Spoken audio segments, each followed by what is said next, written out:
Assalamualaikum warahmatullahi wabarakatuh. Alhamdulillahilladzi qad wafaqa lil ilmi khaira khalqihi walituqa amma ba'du. Yang saya hormati Ustadz Dr. Kiai Haji Ahmad Roziki LC MHI sebagai narasumber kita pada malam hari ini. Dan yang saya hormati pula Mudir Pusat Ma'had Al-Jami'ah beserta jajarannya, tidak lupa murabi-murabiah, musyrif-musyrifah, semua ya yang sama-sama hadir pada malam hari ini yang semoga Allah muliakan. Amin ya robbal alamin. Pada kesempatan kali ini saya berterima kasih kepada MC yang telah memperkenankan saya untuk memandu jalannya agenda kita pada malam hari ini, yakni saresehan kaderisasi ulama sekaligus penutupan kajian musyrif musyrifah. Di sini saya akan memandu jalannya agenda kita. Pertama saya akan membacakan terlebih dahulu CV beliau. Beliau bernama lengkap Ahmad Roziki, tempat tanggal lahir Jombang 5 September 1985, alamat Tembelang Jombang, Afwan ya.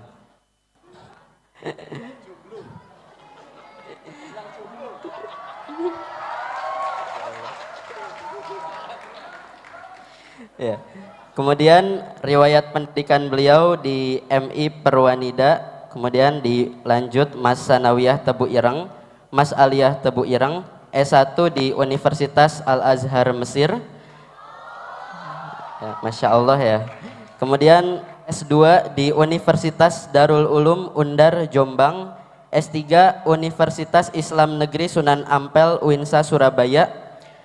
Beliau berkhidmah di beberapa instansi, diantaranya yang pertama sebagai Mudir Ma'had Ali Hashim Asy'ari Tebu Ireng, Guru Mas Aliyah Tebu Ireng, Ketua Tebu Ireng Institut, Ketua Pusat Kajian Pemikiran Hadratus Syekh Hashim Asy'ari, anggota Tebu Ireng Initiatives, Sekjen Presidium Nasional IKPT, anggota Komisi Fatwa MUI Jawa Timur, anggota RMI PWNU Jawa Timur, anggota Aswaja Center PCNU Jombang, Wakil Katib Syuriah MWC Tembelang Jombang, Dewan Pakar Pergunu PCNU Jombang, pengasuh Pondok Pesantren Putra Al-Mansyuriah Kalijaring Tembelang Jombang. Nah itu tadi CV dari beliau. Langsung saja mari kita sama-sama simak, sama-sama dengarkan apa yang akan dipaparkan oleh beliau. Pada kesempatan kali ini insya Allah kita akan membedah kitab Risalah Ahlus Sunnah wal Jamaah beserta sekaligus membedah bagaimana pemikiran dari Kiai Haji Hashim Asy'ari. Kepada beliau waktu dan tempat kami persilahkan. Shallu ala Nabi Muhammad.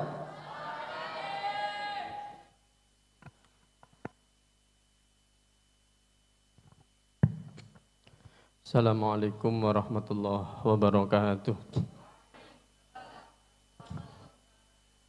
Alhamdulillahi wa kafa wassalatu wassalamu ala sayyidina Muhammadinil Mustafa wa ala alihi wa ashabihi ahli sidqi wal wafa, amma ba'd.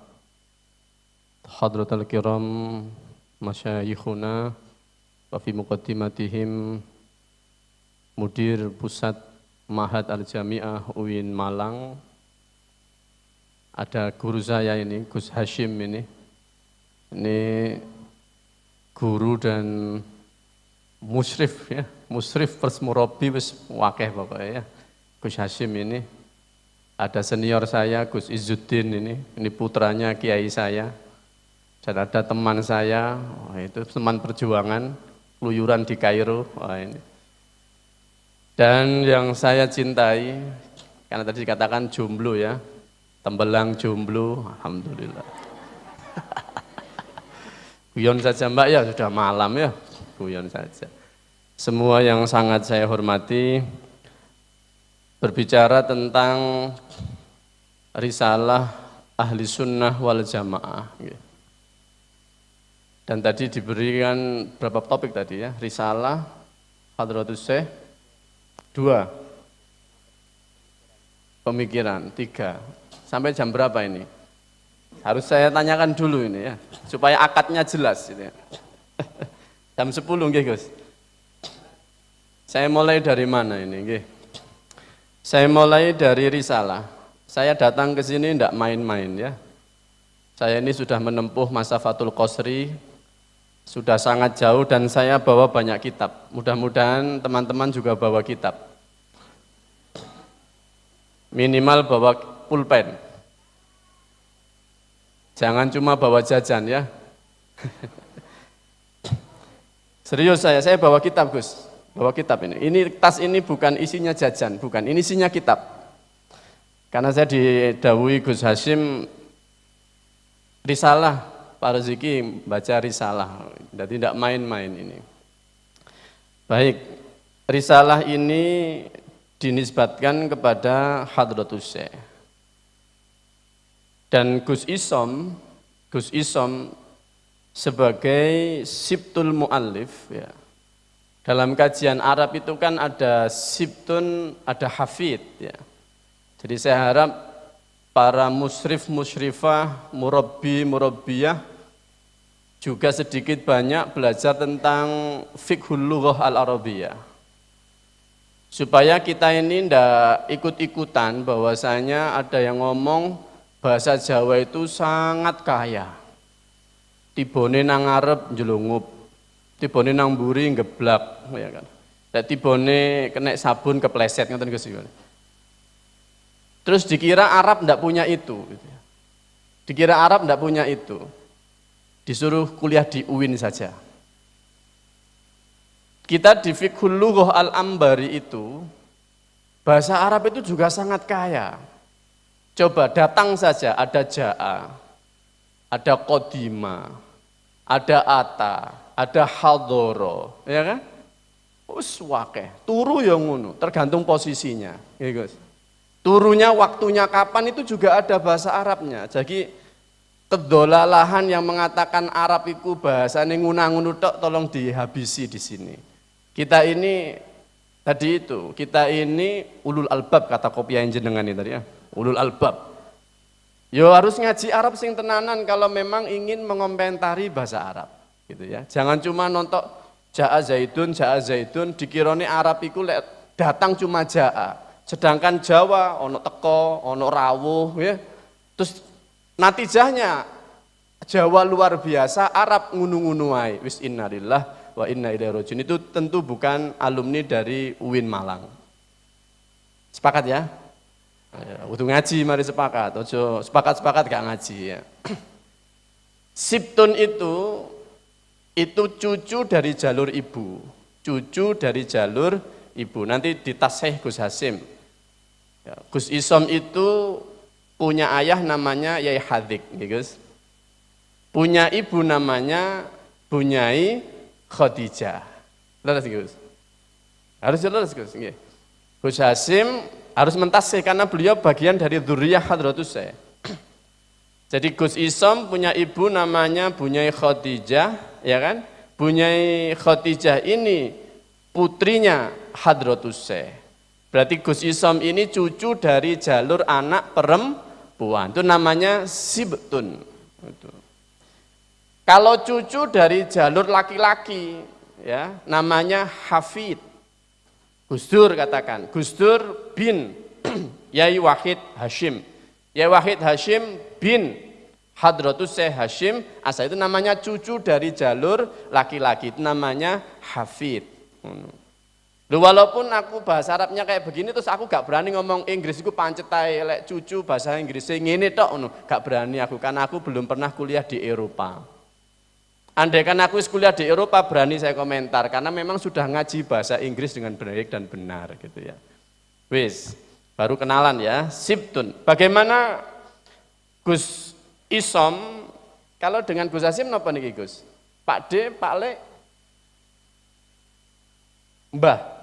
Oh Mbah kan, ngaku beliau itu dzurriyyah Hadratus Syekh. Nanti ijazah kitab ini dari Gus Hasyim, bukan dari saya ya. Yang mujiznya nanti Gus Hasyim. Gus Isom itu menggambarkan, memberi keterangan deskripsi tentang mu'allif Hadratus Syekh begini. Waqad kana mu'allifuhu al-allamata asy-syaikh Muhammad Hashim As'ari rahimahullahu taala min akabiri ulama'i Indonesia. Hadratus Syekh itu termasuk penggedenya ulama-ulama Indonesia. Kita ini mau membincangkan ulama besar dalam waktu 1 jam itu kayaknya hal yang mustahil. Atau hal yang mustahil gitu ya. Iya. Kalau kita singgung sedikit saja, Hadratus Syekh itu bagaimana keilmuan beliau. Maka kalau melihat tulisan-tulisan Hadratus Syekh, kalau bagi saya santri Tebuyung ini akan mengatakan beliau ini ulama yang memiliki lintas keilmuan yang luar biasa. Contoh saja, kajian pendidikan, kalau sekarang ya mungkin profesor bidang pendidikan. Karyanya apa Hadratus Syekh? Beliau punya Adabul Alim wal Muta'allim, yang mungkin bahasa sekarang pendidikan karakter. Punya Adabul Alim wal Muta'allim, dan sudah beberapa teman-teman dari UIN Malang yang rawuh ke Tebuyung untuk melakukan penelitian di kitab ini. Ada yang di jenjang S2-nya, S1 ini tambah wakeh maneh. Dan biasanya saya yang disuruh untuk diwawancarai. Maka mulai malam ini saya umumkan tidak perlu datang ke Tebuyung.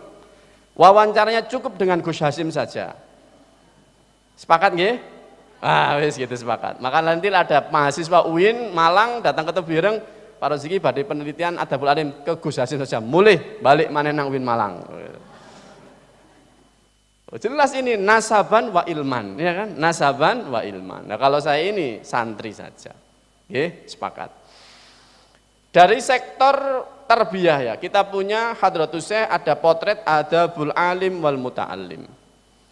Dari sektor fikih, apakah Kiai Hasyim ini hanya murabbi, hanya pendidik, tidak ngerti fikih?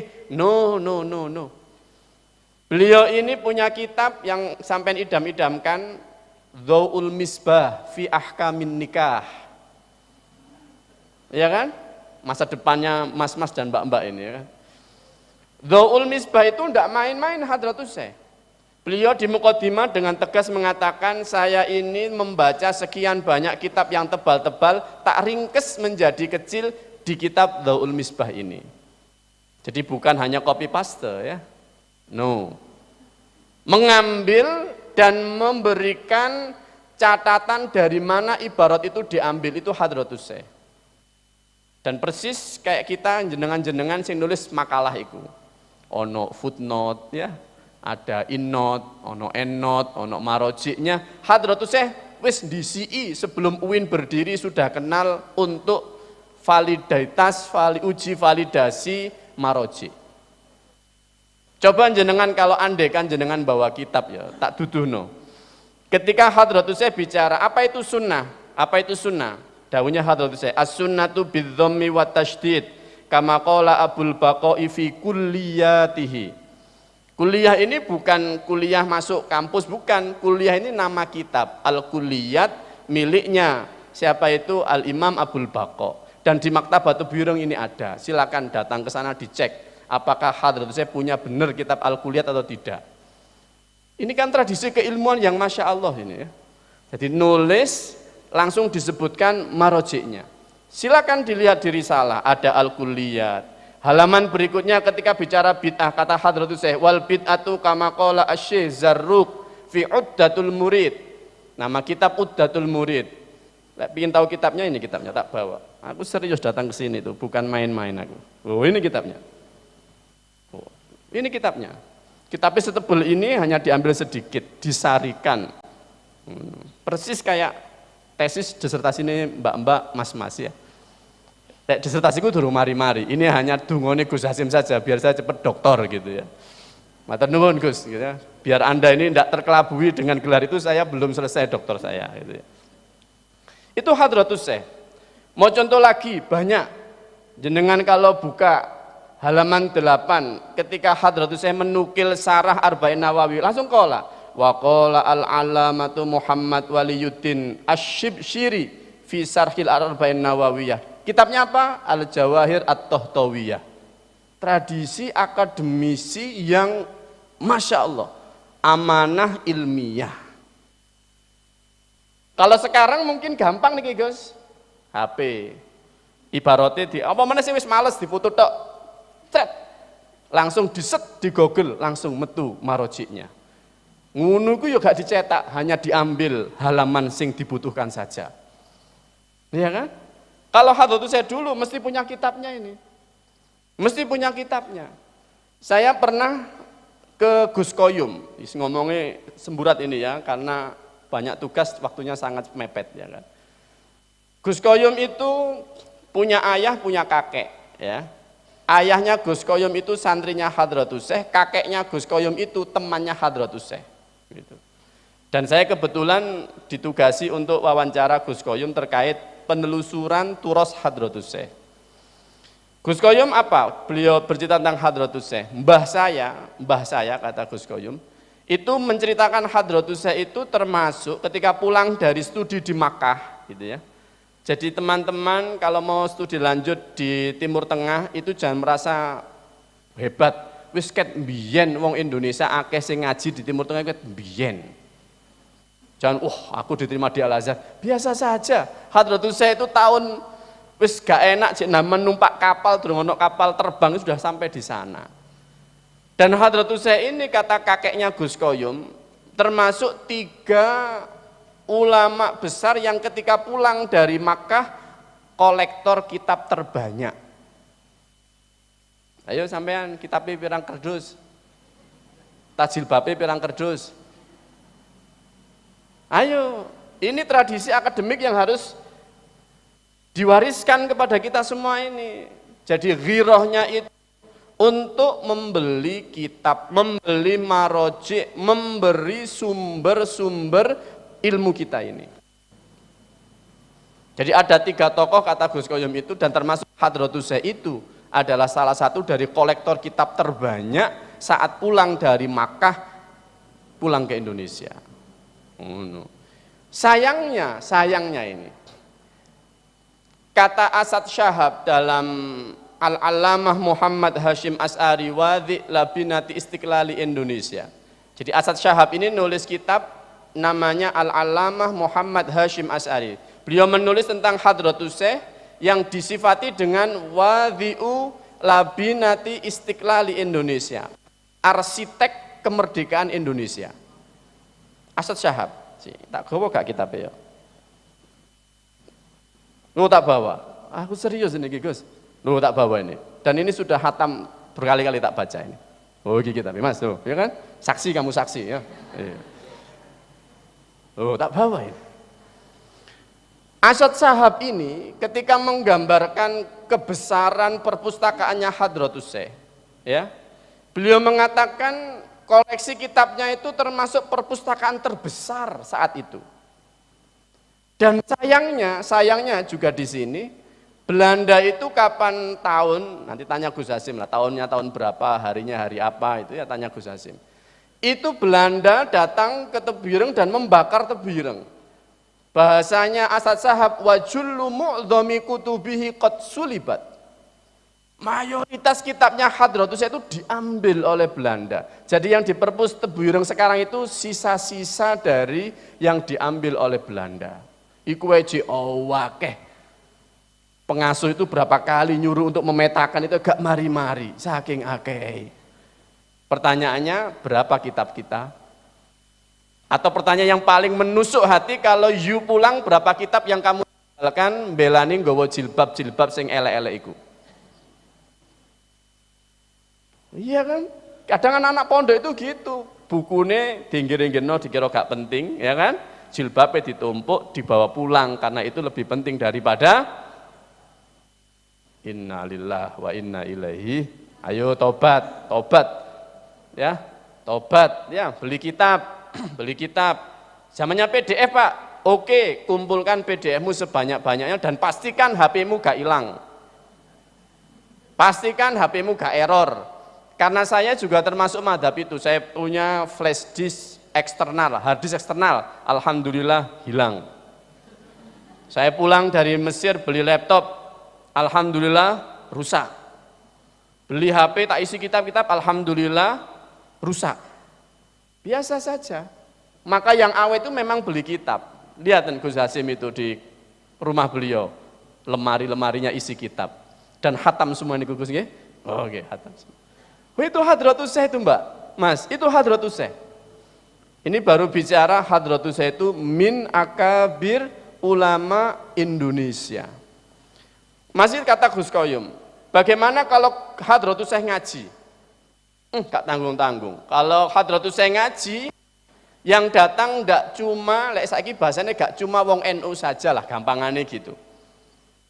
Selain NU datang, kenapa? Karena terima, ikna dengan ilmu yang disampaikan Hadratus Syekh. Nah, mungkin terus mas-mas mbak-mbak, iya biyen yo ndahne aku hidup zaman Hadratus, maka aku semangat ngaji. Gayane ngoten Gus. Coba lihat potret santrinya gimana, kata Gus Koyum. Santrinya Hadratus saat ngaji itu ya, baris pertama ini habaib. Jadi habaib itu ngaji ke Yai Hashim. Di samping itu barisan-barisan awal ini adalah santri-santri yang punya syarah kitab yang dibaca Hadratus Syekh. Kalau Hadratus Syekh baca Sahih Bukhari, katakan mungkin di antara beliau-beliau ini membawa Fathul Bari Ibnul Hajar Al-Asqalani katakan. Tidak jauh lah dengan pemandangan hari ini, sing ngaji nggawa kitab, kamu yang nggawa sarah-sarahe, ya kan? Gak enak pokoknya iki babah, wong diundang pisan ya kan? Siapa apa. Jadi sing ngaji alim betul, santrinya juga punya ghiroh keilmuan yang luar biasa. Kiainya baca apa? Oh Gus Hasim baca Bulughul Maram, saya akan bawa Ibanatul Ahkam. Yang perempuan, aku tidak mau Ibanatul Ahkam, saya akan bawa Subulus Salam. Tidak mau Subulus Salam, aku mau baca Irsyadul Anam. Wah, kabeh royoan nggawa sarah. Enak Gus Hasim. Coba, ini maksudnya apa? Dijelaskan yang bawa Subulus Salam. Loh, wento Gus. Iku lek gurune top, muridnya top dadi. Gurune pinter, muridnya gak pinter, angel dadi. Apa maneh podo-podo gak pintere? Innalillah wa inna ilaihi. Jenengan ini kan calon-calon guru nanti itu. Dan jenengan sudah mendampingi itu. Nah, ini sekarang ditiru. Gus kalau ngaos nopo? Jurumiyah, bawa sarahnya Jurumiyah. Mau Tuhfatus Saniyah bawa. Atau sarah dari mana itu Al-Kafrawi bawa. Sarah Mukhtasar Jiddan bawa. Oh, no, guru keren. Ora sampai halaman berapa sekarang nak? Tapi gak apal. Wes, aja ngono. Ini potret Hadratus Syekh dari sisi cara mengajar dan muridnya. Sehingga kemudian tidak heran, seperti yang sampaikan pengasuh, sering berulang-ulang bahwasanya Hadratus Syekh itu oleh Jepang didata sekitar tahun 40-an itu sudah ada data 20.000 hingga 25.000 ulama Jawa Madura itu adalah santrinya Hadratus Syekh. Itu bukti min akabir ulama Indonesia. Jadi di antara standar kiai ini alim atau enggak itu tontok muridnya. Lek muridnya ku alim-alim, kiai ini top tenanan itu. Itu di antaranya. Maka kayak saya ini jangan dipasang itu kiai karena murid saya cek bodoh-bodoh padha mbek aku gitu ya. Nah, jenengan-jenengan muridnya Gus Hasim, muridnya Mudir, oh pintar-pintar, muridnya Gus Izzuddin, berarti top itu. Karena muridnya top menunjukkan gurunya top. Nggih Gus. Iya. Itu Hadratus Syekh itu. Apa tadi? Pendidikan ada, fikih ada. Apalagi hadis tambah wakeh. Hadratus Syekh punya al-arba'ina hadisan tata'allaq bi jam'iyah Nahdlatul Ulama. Tentang apa lagi? Pergerakan. Wow, yang PMI, yang HMI, piye Hadratus Syekh? Bukan hanya menggerakkan satu kampus Hadratus Syekh itu, menggerakkan kemerdekaan.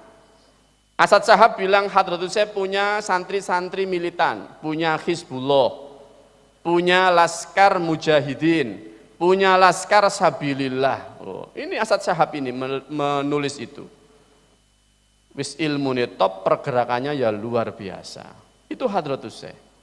Sudah ya? Wis. Sehingga kalau demikian, pemikiran-pemikiran Hadratus Syekh ini tentu punya landasan yang sangat kuat, akar yang menghujam dalam syariat ini.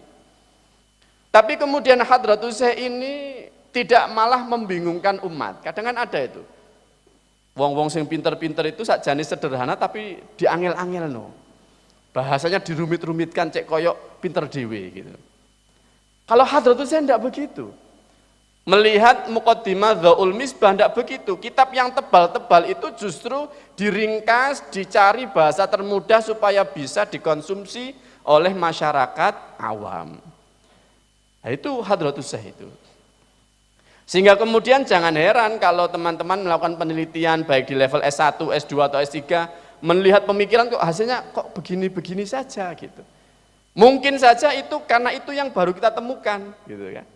Atau memang Hadratus Zain itu ciri khasnya begitu, menyederhanakan, memudahkan, bukan mempersulit lagi, bukan lagi di makom syarah, bukan di makom hasyiyah, tapi di makom untuk mempermudah bagaimana orang-orang awam itu mudah membaca, memahami, mempelajari syariat ini.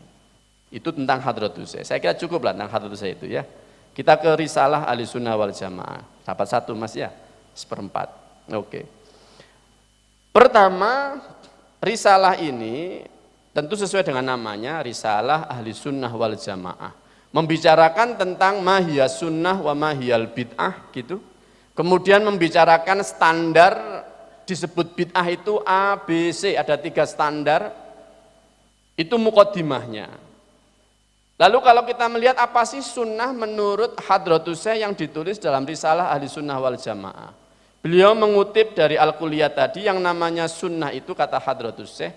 Secara syar'an sunnah itu adalah at-tariqah, al-mardhiyah, al-masluka fiddin, salakaha Rasulullah sallallahu alaihi wasallam wa ghairuhu au ghairuhu mimman huwa alamun fiddin kas sahabati radhiyallahu anhu. Jadi sunnah ini yang ditulis oleh Hadratus Zain dalam mendefinisikan ahli sunnah wal jamaah. Sunnah itu adalah at-tariqah al-mardiyah, jalan yang diridhoi. Karena memang kata sunnah itu secara bahasa bisa jadi baik, bisa jadi buruk. Wong hadise ngono kok man sanna sunnatan hasanah. Ada lagi man sanna sunnatan sayyi'ah gitu. Bahasa hadis, sehingga sunnah secara bahasa itu bisa mardiyah, bisa ghair mardiyah. Tapi secara syariat sunnah ini adalah at-tariqah al-mardiyah, al-masluka fiddin, yang ditempuh dalam agama. Siapa yang menempuhnya? Salakaha Rasulullah au ghairuhu.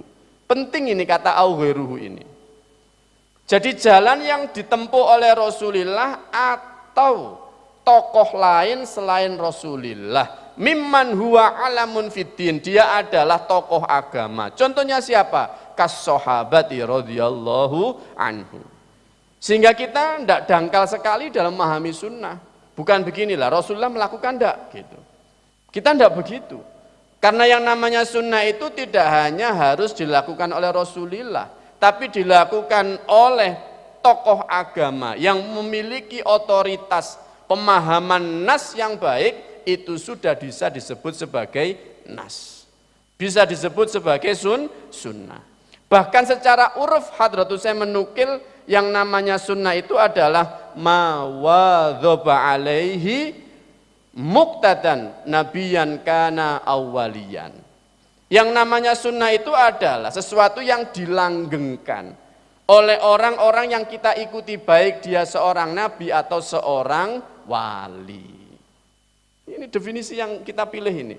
Ini definisi yang dipilih Hadratus Zain dan kita kaji. Sehingga kita akan jauh dari mindset tadi. Rasulullah melakukan enggak? Lek enggak dilakukan Rasulullah maka jangan. Karena Imam Syafi'i juga manusia, bisa salah. Lek Nabi enggak mungkin salah. Wes, enggak mungkin kita akan berkata itu. Kenapa? Karena definisi sunnah itu kita sudah dibatasi tadi. Nabiyan kana awwaliyan. Au ghairuhu mimman huwa alamun fiddini kas sahaba. Contohnya mana Pak Roziki? Itu jamul Quran itu. Ayo kalau kamu ngaji kodifikasi Al-Quran, apa Rasulullah pernah mencetak Al-Quran kayak sekarang ini? Tidak ada.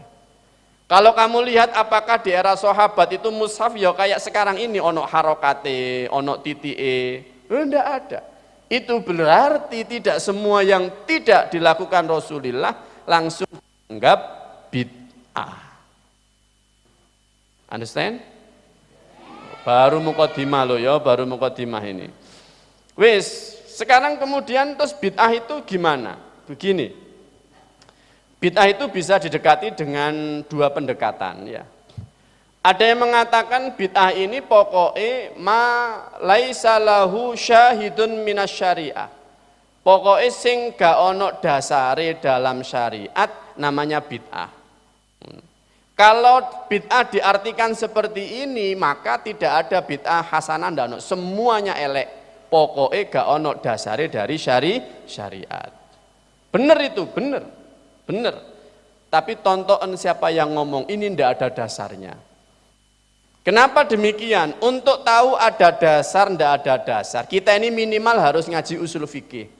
Ono al-adillah al-muttafaq alaiha, ono al-adillah al-mukhtalafu fiha. Ceken Qur'ane ono tah gak? Gak ono. Lek ngono ceken hadise. Ono gak? Di Sahih Bukhari ndak ada. Pertanyaan dari saya, apa selain Sahih Bukhari ndak ada hadis lagi? Ciake, ya kan?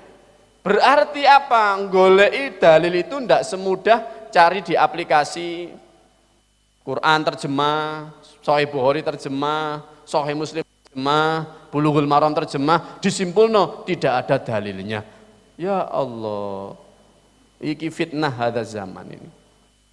Tidak tahu lantas dengan ketidaktahuannya mengatakan tidak ada. Adamul ilmi la yadullu ala adamul wujud. Gak roh iku bukan berarti tidak ada. Yo kamu sing gak roh, ulama itu sudah tahu gitu ya. Paham ya? Sehingga bid'ah itu dikatakan pokok gak ono dasare itu bid'ah. Yes, enggak apa-apa, ini pendekatan pertama. Sehingga bid'ah yang elek kabeh, wa kullu bid'atin dholalah. Iya benar, kullunya bimakna kul, dengan catatan bid'ah diartikan sesuatu yang tidak ada dalilnya sama sekali. Ya karek ditanya profesor-profesor yang bidang syariah niku, coba Pak Prof niki dipadosi enten dalil napa mboten? Ojo kamu, kita ini masih mukolit ini, awam-awam ini. Maca Quran kata Pak Yai tadi di piramid terbawah yang terbanyak kok. Kate muni gak ono dalile. Siapa kita di hadapan nas gitu ya? Siapa kita di hadapan nas? Hasilnya nanti kita ini mukolit. Terus bagaimana kalau mukolit di halaman nanti belakang-belakang itu? Pendekatan kedua, bid'ah itu dibagi sesuai dengan hukum taklifi. Ono sing wajib, ono sing haram, ono sing sunnah, ono sing makruh. Itu juga diambil oleh para ulama gitu. Itu ya diambil oleh para ulama. Terus mungkin jenengan begini, lo kata hadisnya kullu bid'atin dholalah. Itu kan kul berarti semua bid'ah itu jelek. Kenapa ada pengecualian, Pak? Kata orang ahli usul fikih begini, tidak semua yang am itu selalu am terus ngono. Ada am yang maknanya am yuradu bihil khusus. Ada am yang yuradu bihil khusus. Coba lek mas-mas, mbak-mbak bicara ayat yang menggambarkan BBM-nya neraka, bahan bakarnya neraka. Apa ayatnya? Waquduhan nasu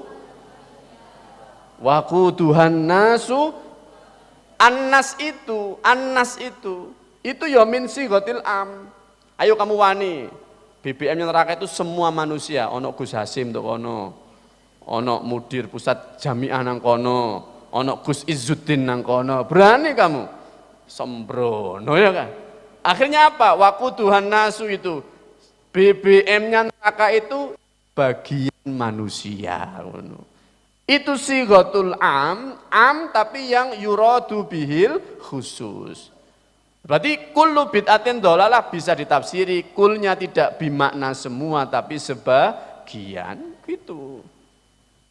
Kita tahunya itu dari mana, Pak? Yo ngaji syarahnya hadis, jangan ngaji terjemahan hadis. Mohonlah para muslimah ini beralih bukan berpegangan pada terjemahan tapi berpegang pada syarah dari para ulama yang kompeten di bidang hadis. Kalau memang ingin ngaji hadis. Contoh mawon, bagaimana ulama kita itu mati-matian nerangno hadis ya. Bulughul Maram, kitab yang dianggap gampang lah, semari Arba'in Nawawi terus Bulughul Maram, kitab cilik aja gitu, rata-rata begitu ya. 150-200 halaman. Ternyata kayak Profesor Dr. Nuruddin Iter, ulama Syria yang baru wafat itu punya kitab Syarah Bulughul Maram, namanya I'lamul Anam. Kitabnya ini 4 jilid, satu jilid sekitar 600 sampai 700 halaman. 700 kali 4 piro Mbak? 2800 halaman untuk mensyarahi Bulughul Maram yang katanya kitab kecil itu. Itulah para ulama kita. Kok berani-beraninya awake dhewe maca terjemahan lalu bilang, hadis sing ngene. Hadis sing ngene metiti pisan. Wacon artinya. Wong kon maca hadis kok artinya. Kata Rasulullah itu enggak pernah ngomong bahasa Indonesia. Iya kan? Ini ada hadisnya. Ada. Mana hadisnya? Yang artinya. Waduh. Innalillahi wa inna ilaihi raji'un pokoknya. Makanya ya bener ngene ngaji ku bawa kitab. Dibaca, dijelaskan, terus tanya, jenengan jelasno dari pundi Pak referensinya? Wah, langsung gawa sak tas. Iki aku referensiku. Ngono. Karena kayak saya ini ndak berani terus menafsiri dengan kata saya. Oh, bukan makomnya. Kita ambil dari para ulama itu seperti apa. Wong Hadratus saja begitu kok. Mendefinisikan bid'ah, mengambil Uddatul Murid. Mendefinisikan sunnah, mengambil Al-Kulliyat Abul Baqa. Mensyarahi Arba'in Nawawi, mengambil Al-Jawahir At-Tahtawiyah. Itu yang diajarkan Hadratus Syekh. Oke? Sunnah bid'ah saya yakin sudah dibahas ya. Kemudian Risalah Ahli Sunnah ini wal Jamaah ini juga bicara tentang orang-orang Muslim Jawa dulu kayak apa. Jadi leluhuri awake dhewe ku mbah-mbahe buyute awake dhewe wong Jawa itu ya. Tapi saya belum paham, mau nanti ya teman-teman yang ngaji sejarah. Istilah Jawa itu kalau di tahun sekitar Hadratus saya ini nulis 40-an gitu ya. Atau sebelum 40 karena Hadratus saya wafat 47 ya Gus. Istilah Jawa itu kira-kira untuk Indonesia atau untuk mana ya? Nanti jenengan-jenengan yang ngaji geografi dan seterusnya lah, bukan saya. Hadratus saya itu menyatakan Muslim Jawa itu ya. Sejak dulu kata Hadratus saya itu muttafiqil ara'i wal madhab. Semuanya satu madhab. Berarti mbah buyute awake dhewe ku bermadhab kabeh. Ono mahasiswa, mahasiswi mari S3, S3 terus moh bermadhab saya mustahid, lali ambek mbah buyute kira-kira. Para pendahulu kita itu semua dalam bermadhab. Mungkin ada ini, kenapa Pak kita harus bermadhab? Sekarang lo ada Google, ono aplikasi Kutubus Sittah, ono Kutubus Tis'ah, ono ditambah Muwatta, ono. Kenapa kita kok tidak langsung merujuk pada hadis? Terjemah Quran, ono. Ngene. Di halaman Hadratus saya ini mengatakan begini. As-Sahihul Kutub ba'dal Quran apa? Sahih Bukhari, Sahih Muslim. Imamuna Al-Bukhari itu kata Hadratus Syekh, iku ngunu fakanal Imamul Bukhariyu Syafi'iyan. Imam Bukhari yang punya kitab yang jadi rujukan wong titik-titik hadis moh fikih iku lho. Iku ngunu kata Hadratus Syekh kawakana Syafi'iyan. Iku ngunu bermadhab. Lu sing duwe kitab Sahih Bukhari lo bermadhab. Wong kamu baca terjemahan kok gaya-gaya gak gelem bermadhab. Maka Hadratus Syekh ini sangat punya tulisan yang sangat banyak terkait bermadhab ini. Di antaranya ini risalah. Di antaranya lek sampean ngaji kitabnya At-Tibyan, itu di belakang ada risalah fi ta'aqqudil akhdhi bimadzahib al-arba'ah. Satu kitab, satu risalah yang memang fokus nulis tentang keharusan bermadhab dengan 4 madhab itu. Kemudian Hadratus Syekh juga pernah nerjemah yang kemudian diberi judul Risalah fi Jawazi Taklid. Kitab ini adalah terjemahan dari tulisannya Syekh Yusuf Ad-Dikwi, ulama Al-Azhar di saat itu. Dan memang Hadratus Syekh ini punya jaringan punya kenalan hebat sekarang ini ya, dari ulama-ulama dunia internasional. Di antaranya itu bukti konkret tuh, risalah fi jawazi taklid. Hadratus Syekh ini menerjemahkan tulisannya Syekh Yusuf Ad-Diqwi, itu ulama Al-Azhar. Dan Syekh Yusuf Ad-Diqwi ini termasuk yang mentashih, yang membaca At-Tambihat Al-Wajibat ketika dikirimkan Hadratus Syekh kepada ulama Ul-Azhar. Itu Hadratus Syekh. Tulisannya diuji akademik sampai di kampus Al-Azhar. Kita ini kadang disertasi terus diuji penguji luar, ini uji luar, ada gimana gitu. Hadratus Syekh ini tidak hanya diuji orang Indonesia saja, tapi diuji juga, dibaca juga, ditashih juga oleh ulama dunia internasional. Di antaranya Al-Azhar. Itu Hadratus Syekh. Wis ya, balik. Bahwasanya orang Jawa itu ket mbiyen itu semua lek fikih bermadhab. Dan madhabnya arba madhahib itu.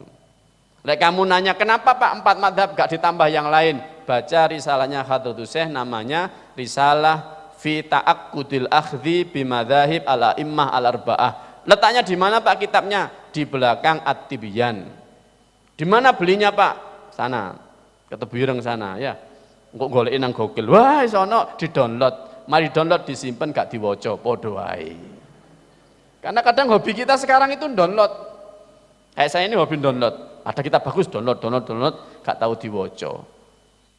Mari gak diwaca, HP ini hilang. Alhamdulillah. Apa mau rek? Toto apa mau? Orang Jawa ya. Secara fikih bermadhab, ket mbiyen. Berarti kok ono wong Jawa gak bermadhab, lali ambek mbahi. Kira-kira ngono ya. Kemudian secara iktiqad ya. Kalau kamu nanya lebih spesifik bermadhab apa Pak orang Jawa? Kata Hadratus Syekh, madhabil imami Muhammad bin Idris. Madhabnya Imamuna Asy-Syafi'i. Maka pondok-pondok yang ada di Indonesia ini jangan heran. Lek mayoritas ngajinya adalah fikih Syafi'i. Kuno belek mbah-mbah mbiyen. Kalau kamu nanya, kenapa Pak bermadhab fikih Syafi'i? Oh, ini panjang ya. Kalau bagi saya ini sejak S1, S2 sampai sekarang S3 ini konsentrasi saya hukum Islam.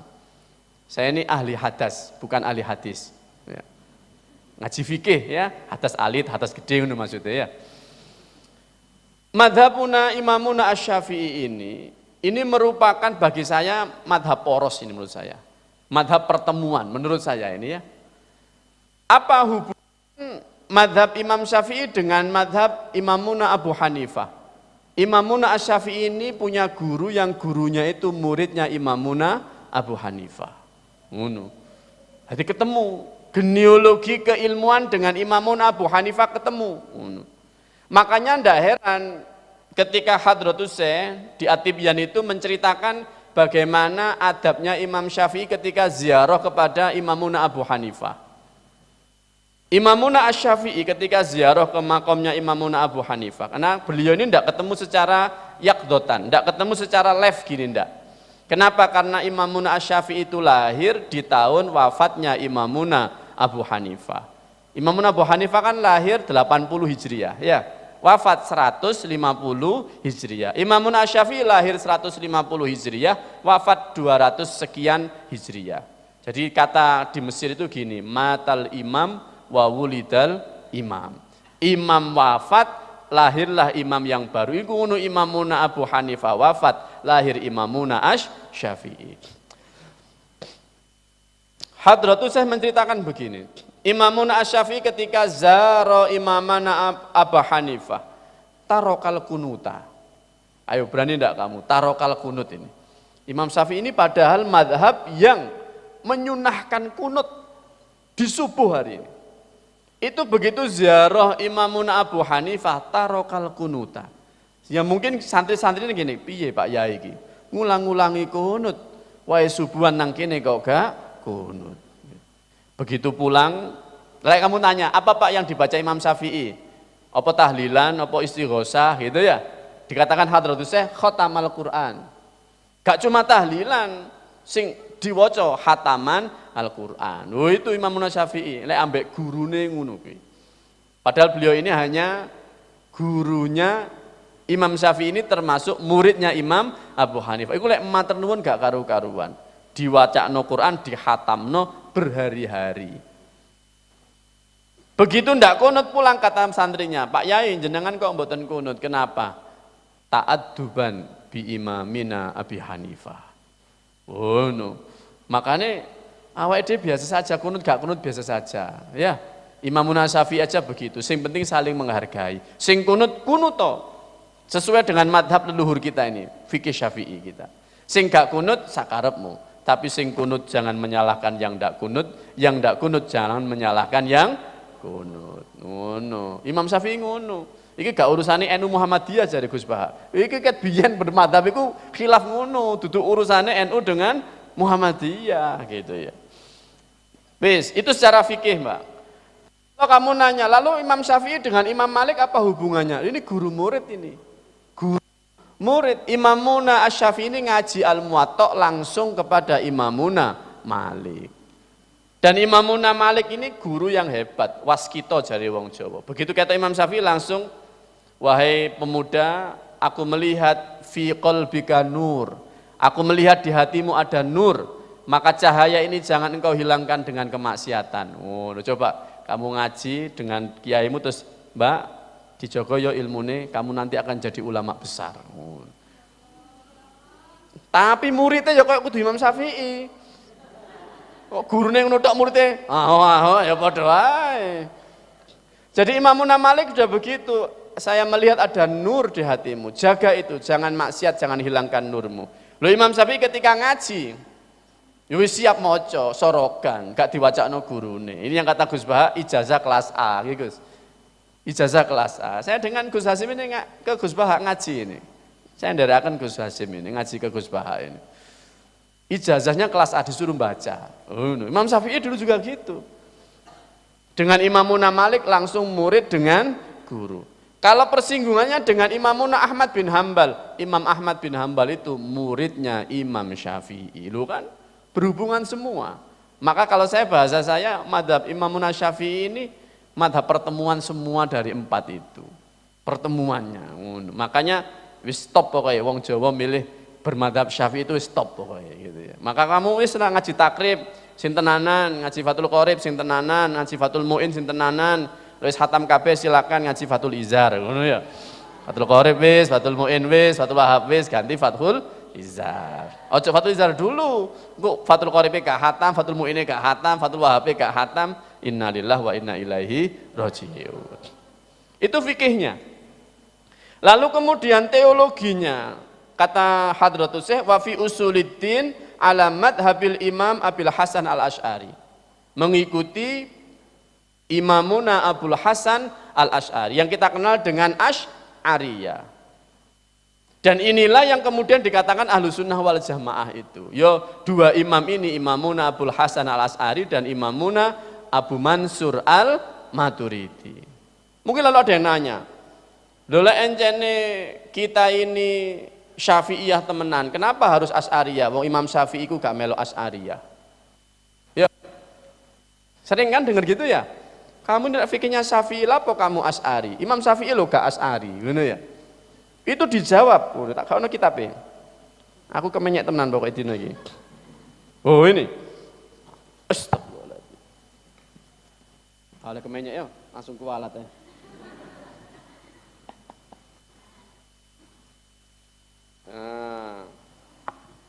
Makasih. Ini tulisannya Mbah Fadl Senori.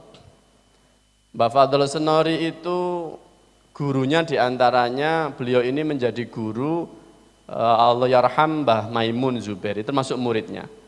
Mbah Fadl Senori ini pernah nyantri di Tebireng. Wafi riwayatin 1 bulan, ada yang mengatakan 1 tahun di Tebireng. Itu punya kitab namanya Al-Kawakib Al-Lamma'ah.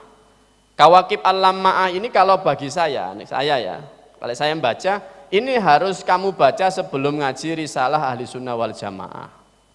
Jadi sebelum masuk Risalah kamu paham dulu kitab ini. Apa Pak? Kitabnya isinya apa? Kitab ini fi tahqiqil musamma bi ahli sunnah wal jamaah. Janjane sopo ahli sunnah wal jamaah itu membaca di sini Mbah Fadl Senori. Ini memang edisi ulama Nusantara ya. Apa di Mesir beda Pak ahli sunnah wal jamaahnya? Podo ki kitab tak gawakno. Cekak kemenye karo to meneh ya. Oh ini, Ahlus Sunnah wal Jamaah ditulis Grand Syekh Al-Azhar yang sekarang, Syekh Ahmad Thoyyib, persis sama. Jadi bicara Ahlus Sunnah wal Jamaah itu gak bicara Muslim Indonesia, ini bicara Muslim internasional ini. Yang pernah disampaikan TGB pernah menyampaikan Ahlus Sunnah wal Jamaah dari Muslim dunia itu prosentasenya adalah 90%. Ya itu yang ditafsiri sebagai as-sawat al-a'dzam, mayoritas. Gitu. Podo. Kalau kamu nanya tadi, kenapa Imam Syafi'i tidak berasy'ari? Imam Syafi'i wafat tahun 200 sekian. Imamuna Abul Hasan Al-Asy'ari wafat tahun 300 sekian. Mosok iso wong wafat tahun 200 kudu melok wong sing wafat 300. Enggak tahu maca sejarah. Iya kan? Jadi, lek kamu terus nanya, terus Syafi'iyah di mana posisinya, Pak? Apakah Syafi'iyah itu harus berasy'ariyah? Ini Mbah Fadl Senori jawab ini. Jadi Al-Imam Abul Hasan Al-Asy'ari kemudian diikuti oleh ulama-ulama Syafi'iyah, sedangkan Al-Imam Abu Mansur Al-Maturidi diikuti oleh mayoritas ulama-ulama Hanafiyah. Dan posisi Imamuna Abu Mansur Al-Maturidi ini Nasirul Hanafiyah, posisi Abul Hasan Al-Asy'ari ini Nasirus Syafi'iyah. Justru beliau berdua ini bermadhab, sing siji madhabe Syafi'i, sing loro madhabe Hanafi. Maka kitab ini sangat penting.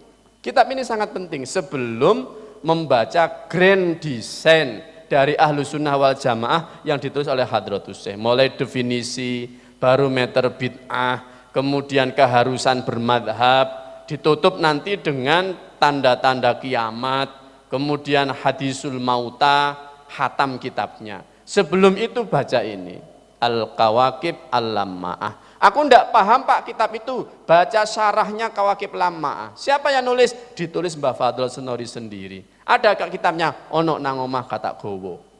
Tak gowo juga podo wae, mek tak tutu-tutu nuto koyo dalang kan. Nanti tak share lah ke Gus Hasim, nanti kita tanya Gus, PDF-nya tak share nanti ke Gus Hasim ya. Itu ulama kita Mas, Mbak. Dan inilah, lek kita ingin tahu, who is Ahlus Sunnah wal Jamaah. Apakah Ahlus Sunnah wal Jamaah lantas membuat agama yang baru? Ini juga yang akan menjawab. Dikatakan enggak, itu bukan madhab yang baru. Iku ngunu berupaya bentengi umat, mengembalikan umat kepada sunnatul Rasulillah wa ashabihi. Bukan madhab yang baru, gitu ya. Bukan madhab yang baru. Nah, ini peranan apa ini? Al-Kawakib Al-Lamma'ah. Jadi secara fikih kita ini bermadhab, khususnya Imamuna Asy-Syafi'i. Secara teologi kita ini ber-Asy'ari. Kemudian secara tasawuf kata Hadratus Syekh, kita ini alamat habil Imamil Al-Ghazali wal Imam Abil Hasan Asy-Syadzili. Halaman 9. Maka kemudian tidak heran ketika Hadratus Syekh di Adabul Alim wal Muta'alim. Belajar itu kata Hadratus Syekh sebelum you ngaji tafsir macam-macam, sebelum you ngaji hadis macam-macam, sebelum kamu ngaji filsafat macam-macam. Kalian kata Hadratus Syekh mau ngaji Bidayatul Hidayah atau ngaji Sulam Taufik sebagai dasar. Itulah kamu baca Adabul Alim wal Muta'alim dalam Al-Bab Rabi', bab keempat. Nanti sanadnya dari Gus Hasim ya. Nah itu. Dan memang kita sudah ngaji Imamuna Al-Ghazali. Ngaji Imamuna Al-Ghazali, Ihya sampai hari ini dikaji, Bidayatul Hidayah sampai hari ini dikaji. Bayangkan ono disertasi yang usianya sudah 1000 tahun cik diwoco. Ada kira-kira di UIN sini? Belum tahu Pak, UIN aja belum 1000 tahun gitu kan. Kalau Imamun Al-Ghazali itu wafat tahun berapa? 505, abad ke-6 Hijriyah. Sekarang 1444, Bidayatul Hidayah dikaji, Ihya ya dikaji. Belum lagi karya-karya yang lain. Luar biasa ini. Sehingga wis lah bener awake dhewe. Wis kita ini cocok padha mbek mbah-mbah mbiyen bermadhab secara fikih, berteologi mengikuti Imam Abul Hasan Al-Asy'ari, bertasawuf juga. Nah, itu gambaran yang ada di risalah Ahli Sunnah wal Jamaah. Lanjut ini. Jam pinten ini? Jam 10 kurang seperempat ini. Des, bermadhab sudah. Sekarang kata Hadratus Syekh, fi bayani wujubit taklid, wajib taklid. Bagi siapa wajib taklid? Liman laisa lahu ahliyatul lil istihad. Orang itu lek ndak iso istihad, wajib taklid. Kamu jangan ikut-ikut golongan yang menyeru untuk tidak bermadhab. Qur'annya jelas, hadisnya jelas, gak usah bermadhab, langsung kembali kepada Al-Quran dan hadis. Saya katakan, orang yang menyerukan untuk tidak bermadhab, sejatinya adalah mengajak orang lain untuk mengikuti madhab dia. Ngomongnya bermadhab, tapi sejatinya meloo aku. Ayo coba renungkan itu. Jangan bermadhab, Imam Syafi'i ya menungso biasa, ono salai, masuk melok Kanjeng Nabi, tak takoni.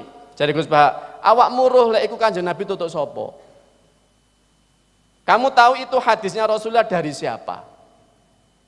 Tetap tidak bisa meninggalkan ulama yang mengajari awake dhewe sehingga kenal dengan Rasulullah, sehingga kenal dengan hadis, sehingga kenal dengan iki sahih, iki hasan, iki dhaif. Tinggal jupeleh ikut ulama-ulama yang model-model kayak tadi atau ulama-ulama yang sudah jelas kredibilitas keilmuannya diterima oleh umat yang bahkan Imam Ghazali ini 1000 tahun loh cek percaya awake dhewe ambek Ihya. 1000 tahun loh kita cek maca Bidayatul Hidayah. 1000 tahun loh kita masih baca Al-Mustasfa usul fikihnya Imam Ghazali. Mosok kate melok wong sing baru lahir kemarin terus anyar-anyar ngene iki.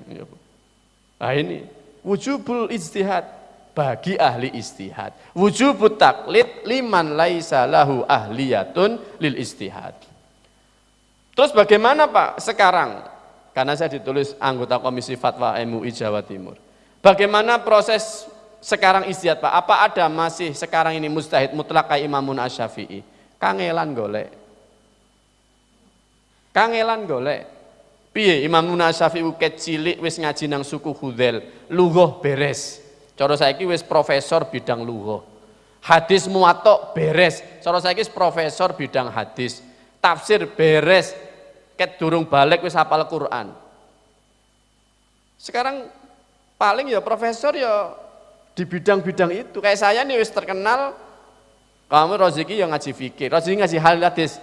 Oh niku sapa ngaji hadis wong gak kebiyen kuliah ya gak hadis ae gitu. Lalu terus apakah tidak bisa sekarang kita beristihad? Lah ini usul al-islami, usul fikih al-islami. Karenanya Profesor Dr. Wahbah Zuhaili menawarkan namanya al-istihad al-jama'i. Istihad secara bersama-sama, istihad secara kolektif. UIN Malang punya prodi hukum, punya prodi tafsir, punya prodi hadis, punya prodi lughah, ya. Nah ini bareng-bareng, beristihad bareng-bareng. Sing ahli lughah ngaji lughah, sing ngaji tafsir, sing ngaji fikih, melahirkan keputusan hukum yang betul. Bahkan kadang di MUI Jawa Timur itu kalau wis urusannya ndak iso diketahui oleh santri-santri sing ngajine Fathul Qorib, Fathul Muin, yuk kita datangkan ahlinya. Contohnya siapa? Kayak akan kita bahas ini. Urusan kurban ini. Kalau dulu ada PMK ya. Sekarang ini apa? LSD atau apa itu? Kurang tahu. Kita tidak paham itu. Kayak kemarin istimewa ulama tahun lalu membahas tentang lemfibrin. Saya kebagian bahas lemfibrin. Oh, apa lemfibrin itu tidak ngerti. Tanya Google jawabannya nggak memuaskan. Ya kan? Kemudian didatangkan profesor bidang kesehatan. Profesor bidang kedokteran untuk mengetahui apa? Untuk tasawur lemfibrin ini. Baru ditasawurno ngene terus jare kiai-kiai walah ngono ta. Lek ngono hukume ngene. Qur'annya mana? Yang ahli Qur'an, Qur'ane iki. Tafsirnya bagaimana? Yang ahli tafsir. Hadisnya bagaimana? Yang ahli hadis. Itu namanya al-istihad al-jama'i. Karena wis kadung Islam ini harus sholih likuli zaman wa makan. Islam ini harus selalu bagus, layak, bisa menerima semua problem sampai kiamat nanti.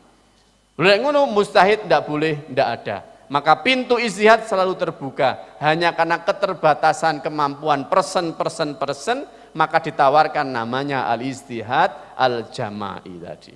Maka silakan yang ngaji kedokteran pinter mesisan, sing ngaji hadis pinter mesisan, sing ngaji fikih pinter mesisan. Nanti kalau ada masalah duduk bersama bareng-bareng. Dan itu yang sekarang kita lakukan di MUI Jawa Timur. Sehingga konsep bertaklid ini harus bagi orang yang tidak bisa berijtihad. Lalu kita ikut siapa Pak? Dari fikih melu 4 madhab tadi. Dari ideologi ikut 2 madhab tadi. Dari tasawuf yang masyhur Imamuna Al-Ghazali. Lalu 16, baru 16 itu tasih oleh geger nih. Ditutup mawon nggih sing langsung buntute mawon nggih. Nggih, langsung buntute mawon. Pun. Karena kitab ini ditutup dengan hadisul mauta, hadis-hadis tentang orang-orang yang sudah mati, ya. Kamu lek pingin lihat masa depanmu setelah kematian, baca kitab ini edisi belakang. Piye lek wonge apik, ruwe kayak apa, naiknya kayak apa, disambut siapa, ngono. Lek wonge elek kira-kira disambut siapa, lalu kemudian bagaimana bacaan ini di edisi-edisi akhir. Tapi yang menurut saya menarik ini di paragraf, 2 paragraf paling bawah, ini pun buntut, jelas paling buntut, nggih. Begini, wa inna ahlas sunnati ittafaqu, kata hadratus saya ini. Ulama-ulama ahlus sunnah sepakat ala annal amwat yantafi'una min sa'yil ahya. Wong-wong sing wis mati itu bisa mendapatkan manfaat dari yang hidup. Ini ahlu sunnah sepakat, kata hadratus syekh.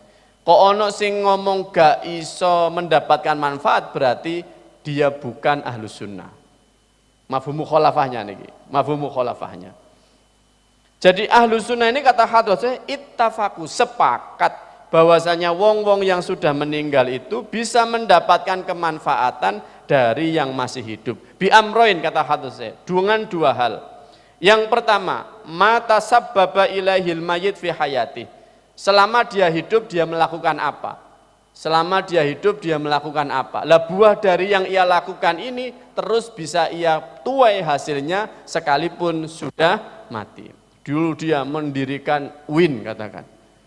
Dengan berdirinya UIN banyak yang ngaji di sini. Loh, itu namanya ini muassis melakukan sesuatu yang manfaatnya bisa dirasakan oleh penerusnya. Jelas yantafi.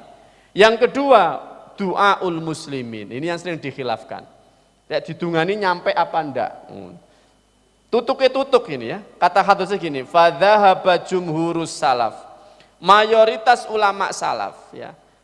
Kata salaf ini kalau merujuk kitabnya Syekh Ramadan Al-Buti, ada kitab namanya As-Salafiyah Marhalatun Zamaniyatun Mubarakah. Salafiyah itu nama waktu, nama zaman, ya. Zaman yang penuh keberkahan. Zamannya siapa? Zamannya sahabat, zamannya tabi'in, zamannya tabi'in. Kata hadratus syekh, jumhurus salaf berpendapat ila wusuliha. Yu salat, mari ya Allah, terimalah salat saya dan berikan pahalanya kepada mayit. Yu baca Quran, ya Allah terimalah bacaan Quran saya dan berikan kepada mayit. Kata hadratus syekh, jumhurus salaf sampai. Yang menarik dan yang tidak enak bahasanya, wa dhahaba ba'du ahlil bid'ah.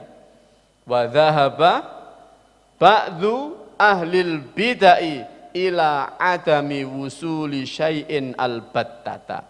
Pelaku-pelaku bid'ah itu, kata hadratus syekh, berpendapat mayit gak ngerasakno manfaate sama sekali.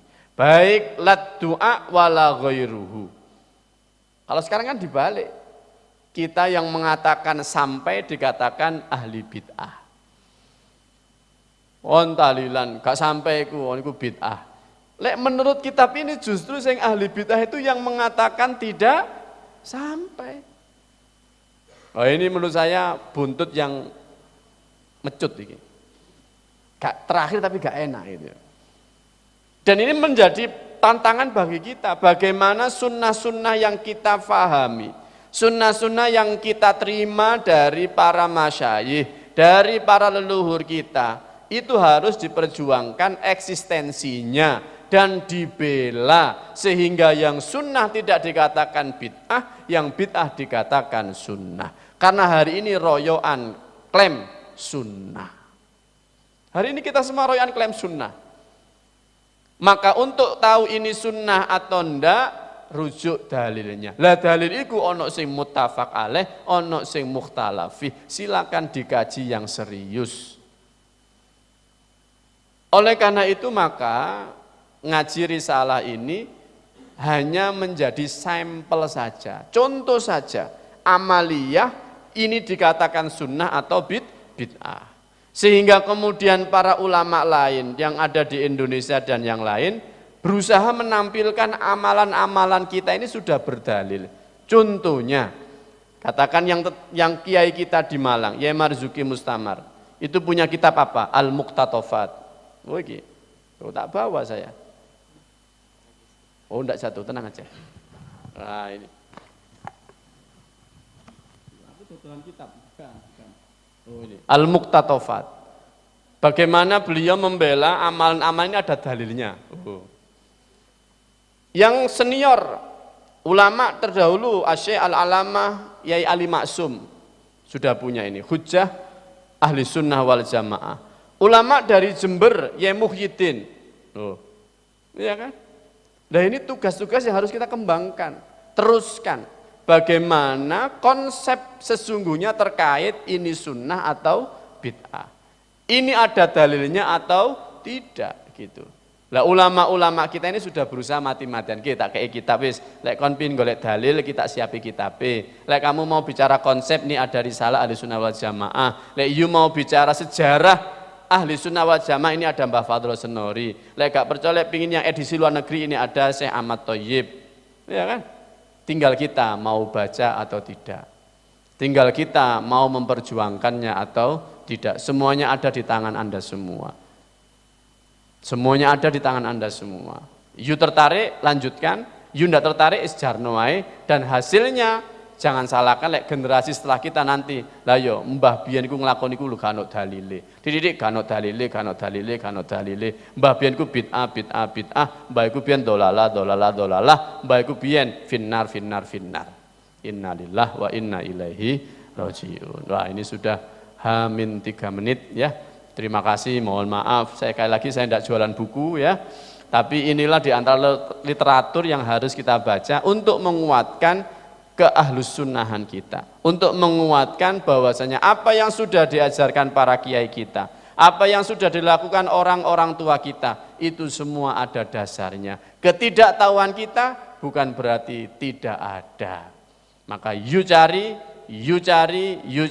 insya Allah semua amalan yang kita lakukan semuanya sudah ada dasarnya. Kurang lebihnya mohon maaf, waktunya habis, gak usah bertanya. Wallahul muwaffiq ila aqwamit thoriq. Wassalamualaikum warahmatullahi wabarakatuh.